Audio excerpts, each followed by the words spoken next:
Por essa eu não esperava, em plena sexta-feira de carnaval, ver pela uma coisa que foi divulgada amplamente por tudo quanto é canal, ver uma discussão, no salão oval da Casa Branca é uma coisa que eu não esperava ver não, ainda mais hoje, numa sexta-feira, véspera de carnaval, né. Tô rindo aí para não chorar, porque é uma coisa, assim, meio trágica, né, porque está envolvendo uma guerra, né.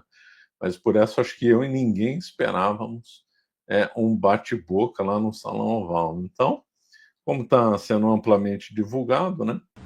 What kind of diplomacy, JD, you are speaking about? What do you mean?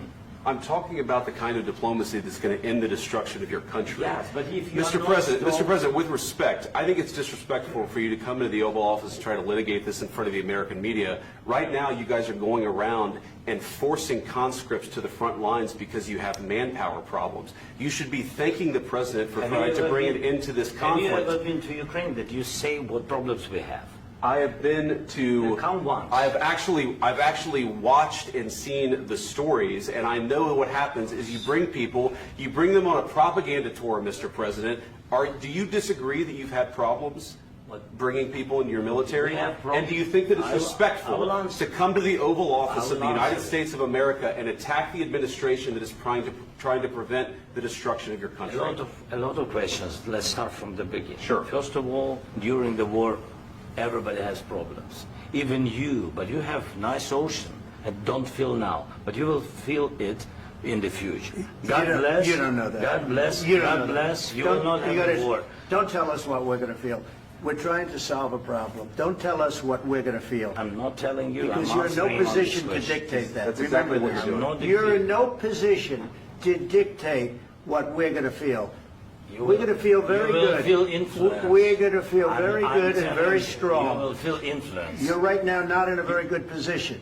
You've allowed From the yourself very- to be in a from very the very bad position, beginning and he of the happens war. to be right about From the it. very beginning of the war. You're not Mr. in a good Brown, position. I You don't was have the saying, cards right now.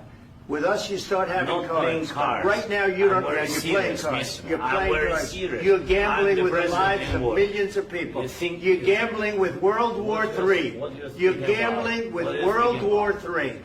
And You- what you're doing is very disrespectful to the country, this country. I'm That's with back respect to you. your Far country. more than a lot of people With said they respect. should have. Have you said thank you once? This A lot entire of meeting? times. No, in this Even entire meeting, today. have you said thank Even you? today. You went to Pennsylvania and campaigned for the opposition in October. Offer some words of appreciation for the United States what of are you speaking America about? and the president who's trying to save your country. Please, you think that if you will speak very loudly about the war, you He's can... not speaking loudly. He's not Yeah. speaking loudly. Your country's Can I- in big can I- trouble. can I Wait a answer? minute. No, Can You've I done a lot answer? of talking. Your country is in big trouble. I know. You're not I winning. know. You're not winning this. You have a damn We- good chance of we are coming out staying- okay because of Mr. us. President, we are staying in our country, staying strong from the very beginning of the war. We've been alone, and we are thankful. I said thanks You haven't in been this allowed. cabinet, You not haven't been only allowed. in this We cabinet. gave you, through I this said stupid thank- president, $350 billion. You voted We gave for you your military president. equipment, You and you voted men for are your brave, president. but they had to use our military. What about If you didn't have You our invited military me- equipment, you invited if me you to didn't speak- have our military equipment, this war would have been over in 2 weeks. In 3 okay? days, I heard it from Putin. In 3 days, this is something Maybe new. less. In 2 weeks, of course, yes. It's going to be a very hard thing to do business like this. I tell you. Just say thank you. I said a lot of Except times that there, thank you except to that- American people. Except that there are disagreements, and let's go litigate those disagreements rather than trying to fight it out in the American media when you're wrong. We know that you're wrong. But you see, I think it's good for the American people to see what's going on. I understand, sir. I think it's I very understand. important. That's why I kept this going so long. You have to be thankful. You don't have the I'm cards. thankful. You're buried there. Your people are dying. tell you You're again, running I low know. on soldiers. Don't- Listen, don't please, you're running Mr. low Brad. on soldiers. It would be a damn good thing. Mr. And then Brad. then you tell us, I don't want a ceasefire. I don't want a ceasefire. I want to go and I want this. Look, if you could get a ceasefire right now, I tell you, you take it so the bullets stop flying and your men stop getting killed. Of course, we want to stop the war. But you're I saying said, you don't want I fire. said to you, I want a with ceasefire. guarantees. Because you'll get a ceasefire faster than an agreement. Ask our people about ceasefire, what they think. That wasn't doesn't with matter me. for you what- That what wasn't is me. it? It That was wasn't with regime. a guy named Biden who was not a smart person. This That is was your, with, this that is was with your Obama. president. It was your president. Excuse me. That was with Obama, who gave you sheets, and I gave you javelins. Yes. I gave you the javelins to take out all those tanks. Obama gave you sheets. In fact, the statement is Obama gave sheets and Trump gave javelins. You got to be more thankful, because let me tell you, you don't have the cards. With us, you have the cards. But without us, you don't have any cards. One more question to Mr. Vice President. O Trump, aliás, entrou com o famoso pé na porta. Isso aí já era esperado. Vários analistas já comentavam que nesse segundo mandato do Trump ele ia jogar mais duro em vários sentidos, tanto em política interna como em política externa. Isso aí se revelou uma verdade, né? Está fazendo várias medidas internamente, e outras voltadas para a política externa, que envolve principalmente, né, a Ucrânia. Então ele chamou o Zelensky de ditador, que ele não teria legitimidade, está querendo negociar um cessar-fogo e uma paz, né? Talvez um cessar-fogo primeiro, depois na sequência uma paz. A gente também nunca sabe o que é discutido nos bastidores, né? Obviamente a acusação de chamar o Zelensky de ditador, que foi feita há uns dias atrás, não tem o menor cabimento, porque o país está em guerra, não tem como convocar a eleição, isso é previsto na legislação ucraniana, mesmo a oposição aceitou isso. Então, um comentário completamente provido de lógica e completamente fora da realidade, né? A maioria dos analistas está comentando que o Trump está fazendo o jogo do Putin, mas que o Trump também, por causa de compromissos assumidos, também não pode abandonar rapidamente assim, a Ucrânia. Então ele está querendo negociar uma paz e, paralelamente a isso, a Ucrânia, além de ser rica no setor de agricultura, eles têm o solo mais fértil do mundo, o Chernozem, solo negro da Ucrânia. A Ucrânia também é rica em terras raras, aqueles elementos da tabela periódica com nomes estranhos. Então a Ucrânia é muito rica nisso, isso daí dá muito dinheiro, isso é necessário para equipamentos de alta tecnologia, etc. E tal. Então os Estados Unidos estão querendo negociar o acesso a essas chamadas terras raras lá, né? Em troca de ajuda, uma negociação de paz. Volto a dizer, a gente nunca sabe os detalhes disso, né? E agora o Zelensky foi chamado para uma conversa no Salão Oval, e o que se espera de uma conversa nesse nível no Salão Oval, ou em qualquer lugar, né, com dois líderes, um presidente, um primeiro-ministro, dois presidentes, ou qualquer tipo de líder, que, pelas regras da diplomacia, pela tradição diplomática, é que tem sorrisinhos, jantares, o almoço, dependendo da hora do dia, cumprimentos, muitos repórteres tirando foto e tal, e que a coisa seja amena para mostrar para a população, mostrar para o mundo inteiro que as negociações ou as conversas aconteceram em ambiente civilizado, que cada um ponderou, etc. Tal. É lógico que a gente sabe nos bastidores que não é assim que funciona, mas pelo menos é o que a tradição da diplomacia gosta de divulgar, que tudo acontece bem, que discutem agendas, um cede aqui, outro cede ali, sempre tem lá os sorrisinhos, colocam eles numa mesa, assinam uns acordos e sai todo mundo feliz com o que foi resolvido. Então, pelas regras da diplomacia, as coisas teriam que mostrar um clima de civilidade. Caso isso, haveria uma ameaça disso não acontecer, pela história da diplomacia, que isso aí seja feito em ambiente fechado. Então é muito comum isso aí, o pessoal divulga, mas lógico, não vai ter filmagem disso ou foto. No passado, é lógico que sempre tive bate-boca entre líderes, aqui no Brasil também teve isso no passado, mas são coisas que são divulgadas pela imprensa, ou quem acompanhou depois, sem filmagens, sem registros fotográficos, que o pessoal fica sabendo por outras vias, não diretamente, né? Então, para a divulgação, pela via que todo mundo saiba, fotografia, filmagem, é um clima cordial. Se acham que vai ter disputa ou constrangimento, que isso aí seja feito a portas fechadas, sem gravação, sem foto, sem filmagem, aí depois alguém conta sobre isso no futuro. E a gente não esperava que, rompendo a tradição da diplomacia e rompendo tudo isso que eu falei, o Zelensky e o Trump, o vice do Trump, entram num bate-boca. De um lado, o Zelensky estava defendendo que as condições do cessar-fogo não eram boas e por isso eram inaceitáveis. E o Trump e o vice-presidente estavam falando que ele deveria aceitar e que teria que evitar as mortes e tal, está na hora de ter uma paz, né?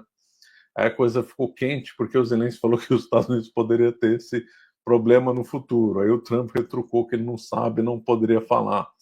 Tanto o Trump como o vice dizem que o Zelensky era mal agradecido porque recebeu 350 bilhões de dólares em equipamentos militares e não estaria agradecendo aí a altura, né? E aí o Zelensky na discussão disse que agradecer, mas que não poderia concordar com aquele acordo de paz do jeito que estava sendo conduzido.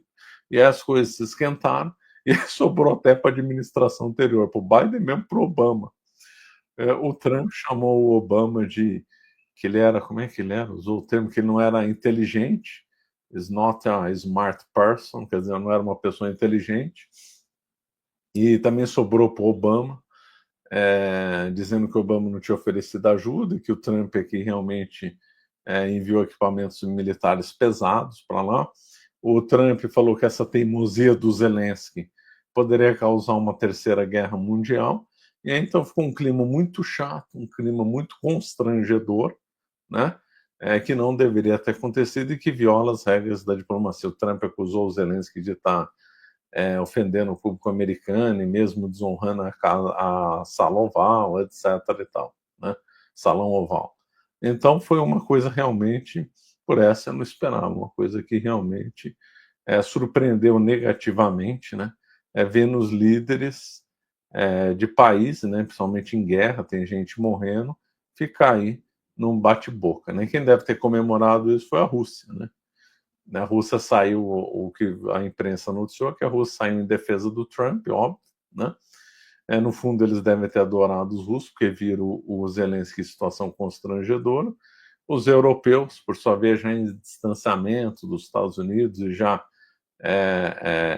eles já estão apoiando, eles já apoiam já a Ucrânia de modo muito estreito, já reforçaram o apoio à Ucrânia várias vezes, e aí com o resultado desse bate-boca, os líderes europeus se manifestaram, se colocaram do lado do Zelensky. Lógico, quem é pró-Ucrânia tende a defender o Zelensky, quem é pró-Rússia tende a defender o Trump.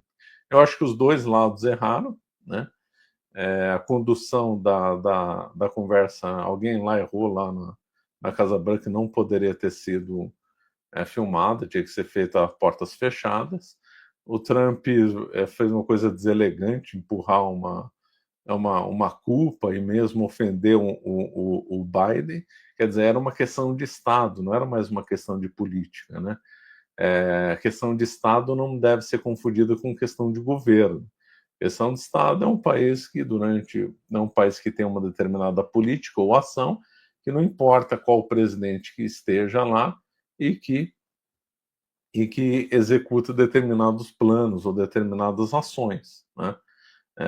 Os Estados Unidos normalmente têm um histórico de condução de ações de Estado em algumas áreas, e não somente de governo.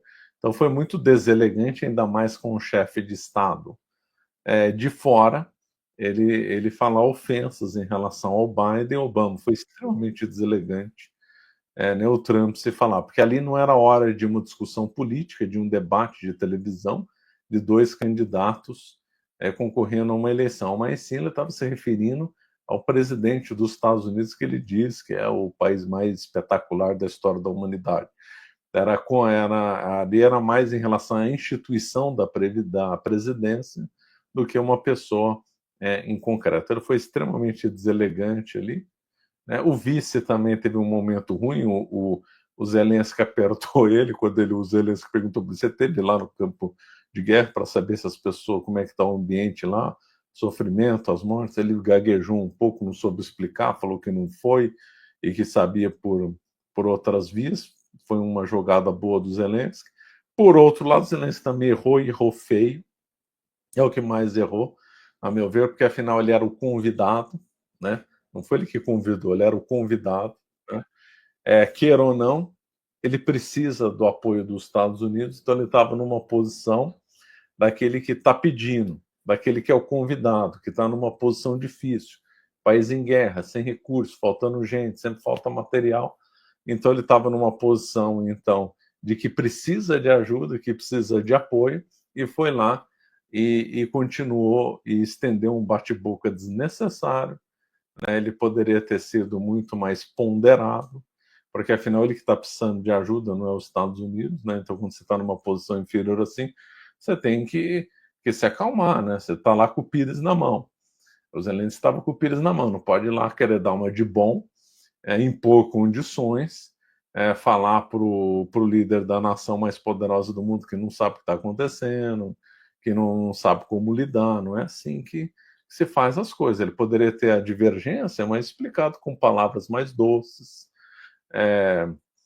falando, vamos pensar, vamos seguir nessa linha. Todo mundo sabe como conduzir uma conversa num nível mais ameno. Então o Zelensky errou feio. Quem está precisando de ajuda tem que ir com o pé atrás, tem que ir com mais parcimônia, e volto a dizer, ele era o convidado, né?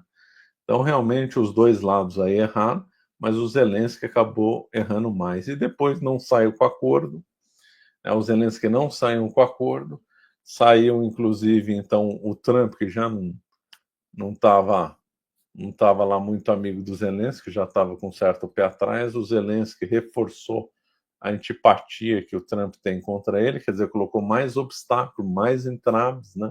Em vez de diminuir os entraves, tirar as pedras do caminho, ele colocou mais pedras no caminho, piorando a relação que ele tem com o Trump, que já não é boa, ou seja, do ponto de vista de negociação, né?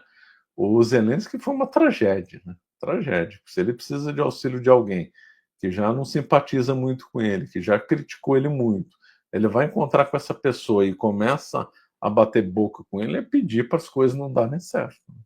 Pedir para as coisas não darem certo. Ele errou feio. E aí agora o Trump disse que só volta a receber o Zelensky se o Zelensky aceitar o plano de cessar fogo aí e tal. Então vamos ver.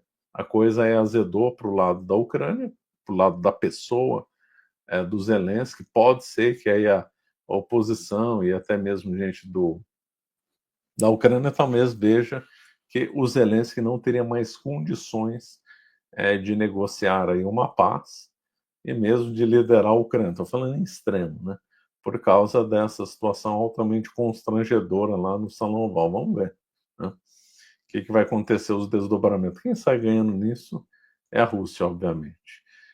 Isso aí nos faz ver como um acordo é muito importante, né? Tudo isso é consequência de um acordo muito mal feito em 1994, né?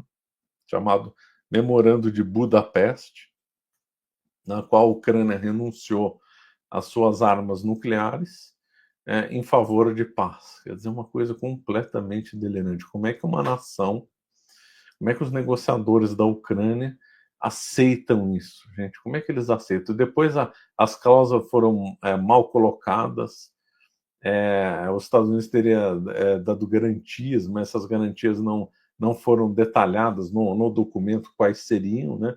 Então a Ucrânia falou assim: basta os Estados Unidos dar garantia que vai ter paz, está tudo bem, a gente assina, né, e entrega as armas nucleares. Só que sem saber o que significa essa garantia. Garantia não significa nada, uma palavra isolada. Deveria discriminar exatamente o que seriam essas garantias que os Estados Unidos teria dado ou daria para a Ucrânia em 1994, né?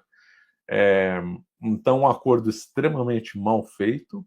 E depois, ainda que, se eu fosse negociador da Ucrânia, jamais eu cederia as armas nucleares. Jamais. Não dá para confiar em outras nações, em ninguém, nem Rússia, nem Estados Unidos, nem Europa, nem nenhuma nação.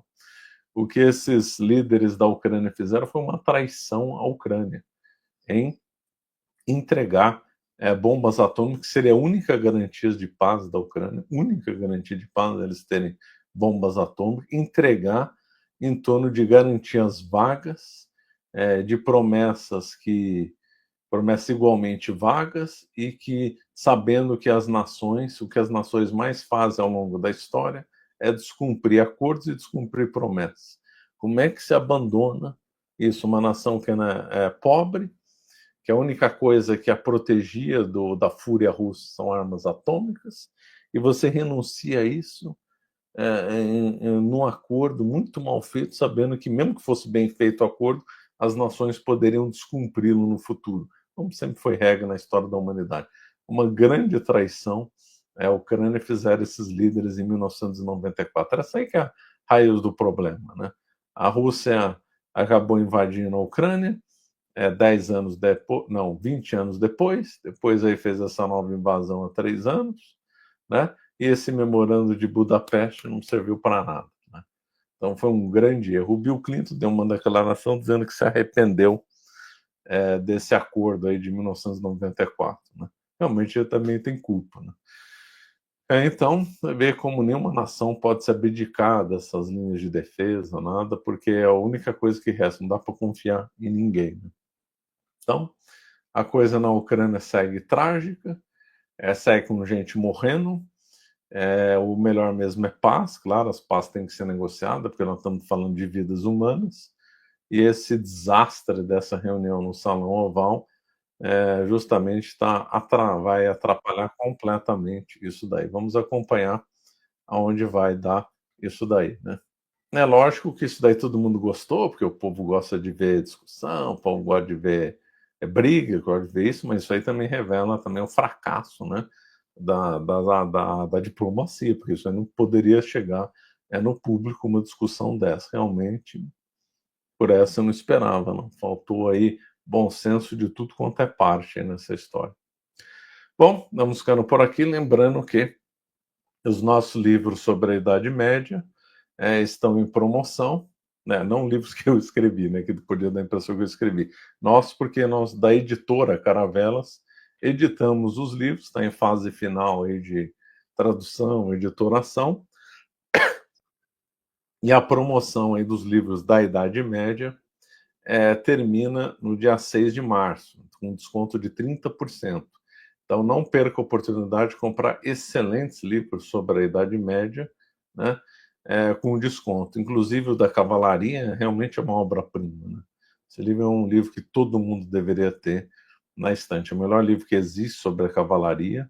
Realmente é impressionante o trabalho do autor, do Gautier. Ele escreveu esse livro, né? Então, não perca a oportunidade de adquirir esses livros com desconto de 30%, né?